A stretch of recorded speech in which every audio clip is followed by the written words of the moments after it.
sa mga kahilingan sa paggawa o recipe sa pagluluto na aming natatanggap ay ang simpleng paggawa ng pineapple upside down cake. Bilang katugunan, umisip kami ng isang pang-individual na recipe na aakma sa panlasang Pinoy.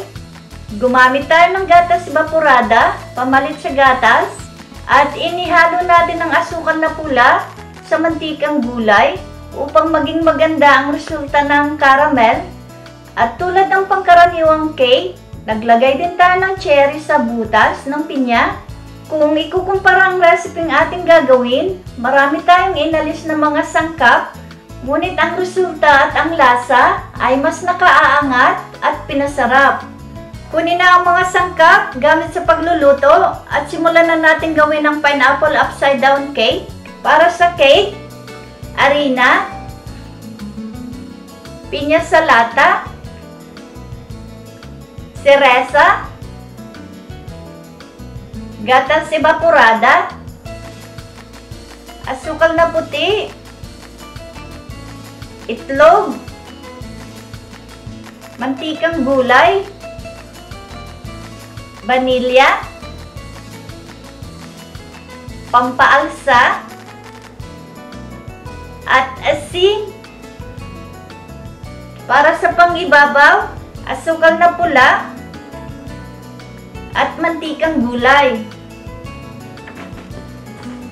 Gagamit tayo ng pakudradong hulmahan, kung kaya't kinakailangan natin tabasin ang mga gilid upang lumapat sa ilalim ang mga maninipis na hiwa ng pinya.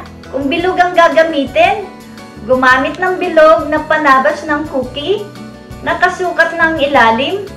Isalin natin ang tinunaw ng mantikilyang gulay sa isang malalim na mangkok. Isunod natin ang asukal na puti. Simulan natin paghaluin ang dalawang sangkap gamit ang dikuryenteng pambatik. Maaari din namang gawin ang prosesong ito sa mano-manong pagbabatik. Kinakailangan lamang na masundan ng ayos ang proseso at makuha ang tamang resulta ng galapong.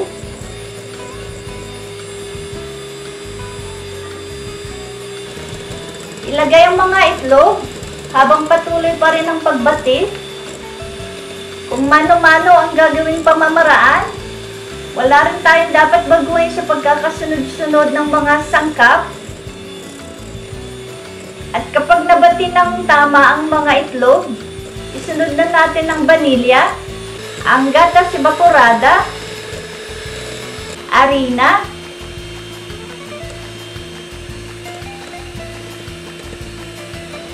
isunod na rin natin ang pampaalsa at ang asin. Matapos nating maihulog ang lahat ng sangkap, tuloy-tuloy na pagbati ang ating gagawin hanggang sa magsama-sama ang lahat ng sangkap at kuminis. Isang malapot at makinis na galapong ang ating kinakailangan. Haluin minsan mula gilid hanggang ilalim upang makasigurong walang namumuong sangkap sa ating galapong. Isusunod natin ngayon ang paggawa ng caramel na gagamitin natin pang ibabaw ng cake. Pagsasama-samahin natin ang asukal na pula at ang mantikilyang gulay. Haluin natin itong mabuti. Sumadyok ng kalahating kutsara ng tinimplahang asukal at lagyan ng hulmahang gagamitin. Hindi naman kinakailangang maikalat ito ng husto dahil kapag nalusaw ang asukal, pupunuan ito ang buong ilalim ng hulmahan. Matapos natin malatagan ng asukal ang ilalim, isunod natin ang paglalagay ng pinya. Isa-isa natin lagyan ang bawat butas ng hulmahan ng manipis na pinya na tinabas sa sukat ng ilalim. Ang mga maliliit na pinagtabasan ay maaari natin gamitin pang ibabaw. Isunod na natin ang seresa. Ang katawagan nito sa English ay maraschino cherries, isang uri ng tiyong minatamis o kanding seresa. Sumadyok tayo ng galapong at isa-isang punuan ang bawat hulmahan. Huwag pagkakapunuin. Maaaring angat lamang ng kaunti. Sa kalahati, ang dami ng dapat na ilagay. Dahil aalsa pa ito matapos maihorno.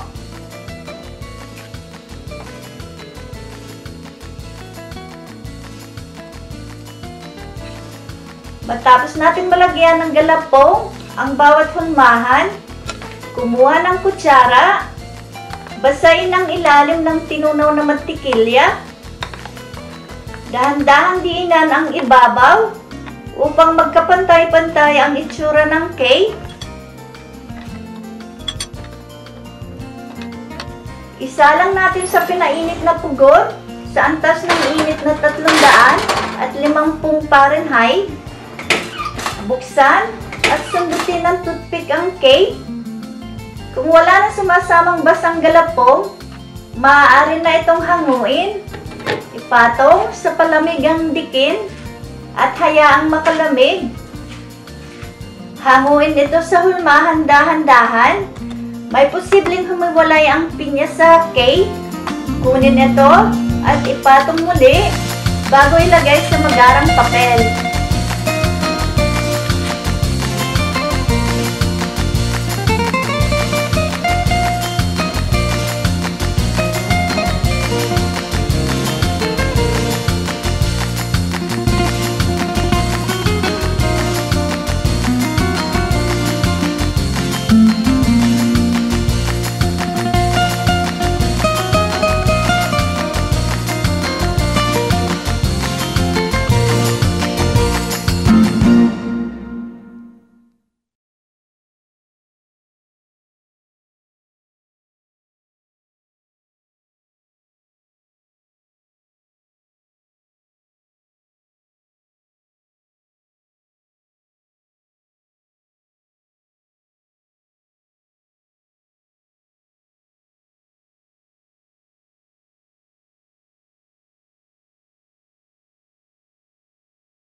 Humiwalay ang cake sa... May posibleng humiwalay ang pinya sa cake. Nabulkas ang humiwalay. May posibleng humiwalay ang pinya sa cake. Kunin ito at ipatong muli bago ilagay sa magarang papel.